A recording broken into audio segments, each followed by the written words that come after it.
जरा सोचिए, अगर करीब 50 घरों से निकलने वाला सारा गंदा पानी बिना किसी बिजली के और बहुत ही कम खर्च में हर रोज साफ होकर दोबारा इस्तेमाल के लायक बन जाए तो कैसा हो। आज हम एक ऐसे ही कमाल के low cost grey water treatment system को समझने वाले हैं जो बिल्कुल यही काम करता है। चलिए देखते हैं काम कैसे करता है। तो सबसे पहले ये समझते हैं कि आखिर ये ग्रे वाटर है क्या। देखिए, ये वही पानी है जो रोज हमारे किचन सिंक से नहाने में और कपड़े धोने में इस्तेमाल होता है। ज्यादातर तो ये पानी बस यूं ही नालियों में बह जाता है ना? लेकिन क्या हो अगर हम इसी गंदे पानी को एक बहुत कीमती चीज में बदल दें? बस यही इस पूरे सिस्टम का मकसद है। तो सवाल ये है कि ये गंदा पानी साफ होता कैसे है? इसे पानी के एक सफर की तरह देखिए। ये एक नाली से अपनी जर्नी शुरू करता है और फिर सफाई के कई अलग अलग पड़ावों से गुजरता है, जहां हर स्टेप पर ये थोड़ा और साफ, थोड़ा और बेहतर होता जाता है। इस पूरे सफर में टोटल 5 मेन स्टॉप्स हैं।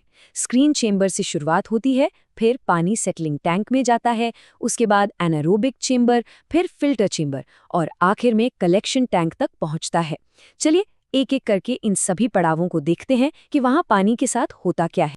तो सफर का पहला स्टॉप है स्क्रीन चेंबर। यहाँ पर एक बहुत ही सिंपल सी जाली लगी होती है जो इस सिस्टम की फर्स्ट लाइन ऑफ डिफेंस है। इसका काम एकदम सीधा है। पानी में जो भी प्लास्टिक, कपड़े के टुकड़े या कोई और बड़ा कचरा है उसे यहीं पर रोक लो ताकि वो आगे जाकर सिस्टम को ब्लॉक ना कर दे। एक बार जब मोटा मोटा कचरा निकल गया तो पानी पहुंचता है सेटलिंग टैंक में। यहाँ पर साइंस का एक बहुत बेसिक सा नियम काम करता है, ग्रेविटी। तेल और ग्रीस जैसी हल्की चीजें ऊपर तैरने लगती हैं और जो भारी गंदगी होती है वो नीचे बैठ जाती है। बीच में एक दीवार, जिसे बैफल वॉल कहते हैं, पानी की स्पीड को धीमा कर देती है ताकि ये सब आराम से अलग हो सके। अच्छा, अभी तक तो सिर्फ ऊपर ऊपर की यानी फिजिकल सफाई हुई है। अब हम सिस्टम के उस हिस्से में जा रहे हैं जहां असली जादू होता है, पानी की बायोलॉजिकल क्लीनिंग। यहाँ पर प्रकृति के कुछ छोटे छोटे हेल्पर हैं जो पानी को पूरी तरह से बदल देंगे। चलिए देखते हैं कैसे। अब आता है सबसे इंटरेस्टिंग पार्ट, एनारोबिक चेंबर। ये चेंबर ईंट के टुकड़ों और पत्थरों से भरा होता है जो असल में लाखों करोड़ों भूखे बैक्टीरिया का घर है। और ये कोई आम बैक्टीरिया नहीं है। इन्हें जिंदा रहने के लिए ऑक्सीजन की जरूरत नहीं होती। ये पानी में घुली हुई सारी ऑर्गेनिक गंदगी को बस खा जाते हैं। इससे पानी का जो गंदगी का लेवल है, जिसे बीओडी कहते हैं, वो बहुत ज्यादा कम हो जाता है। ये समझ लीजिए कि ये नेचर का अपना वाटर प्यूरिफायर है। बैक्टीरिया के अपना काम करने के बाद पानी को एक फाइनल टचअप के लिए भेजा जाता है, फिल्टर चैम्बर में। यहाँ रेत, बजरी और कंकड़ की कई परतें होती हैं। ये एक नेचुरल छन्नी की तरह काम करती हैं जो पानी में बची खुची छोटी मोटी गंदगी को भी निकाल देती हैं और उसे एकदम साफ कर देती हैं। और बस इसी के साथ पानी का ये पूरा सफर खत्म होता है। जो पानी किचन के सिंक से गंदा होकर निकला था वो अब इन सभी पड़ावों से गुजरकर एक बिल्कुल नई शुरुआत के लिए तैयार है। अब ये कचरा नहीं बल्कि एक कीमती रिसोर्स है। तो इस साफ पानी का आखिर करना क्या है?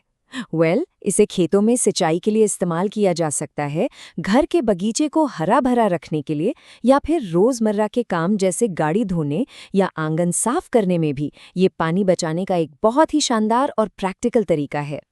पानी तो साफ हो गया, लेकिन अब बात करते हैं इस सिस्टम के सबसे जबरदस्त पहलू की, इसके फायदों की। क्योंकि ये सिर्फ पानी साफ नहीं करता, बल्कि ये जिस तरीके से करता है ना, वो इसे सच में एक रिवोल्यूशनरी चीज बनाता है। और हाँ, ये कोई छोटा मोटा सिस्टम नहीं है। सिर्फ एक यूनिट पूरे 50 परिवारों की जरूरतें पूरी कर सकती है।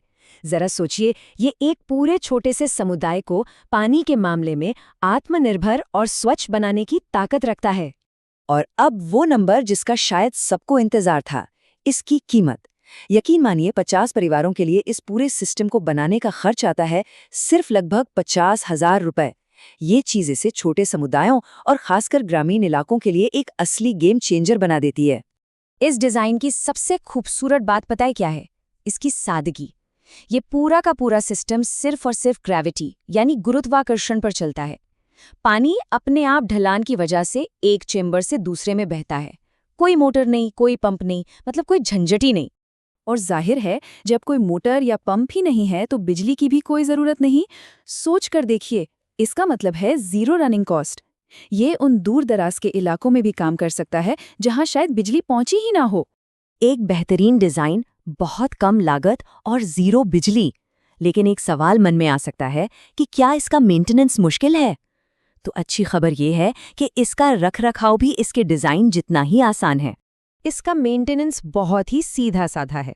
जो पहली जाली है उसे रोज बस थोड़ा साफ करना होता है।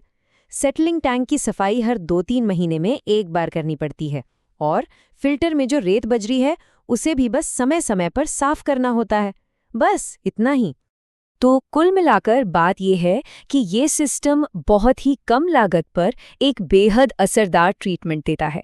ये सिर्फ पानी नहीं बचाता, बल्कि ये गांवों और छोटे कस्बों में साफ सफाई और सेहत को बेहतर बनाने का एक बहुत ही शक्तिशाली जरिया है। तो इस पूरी बातचीत के बाद एक सवाल सोचना तो बनता है, प्रकृति के इतने सरल नियमों पर आधारित ये शानदार टेक्नोलॉजी और कहां-कहां हमारी दुनिया में ऐसे ही बड़े और पॉजिटिव बदलाव ला सकती है।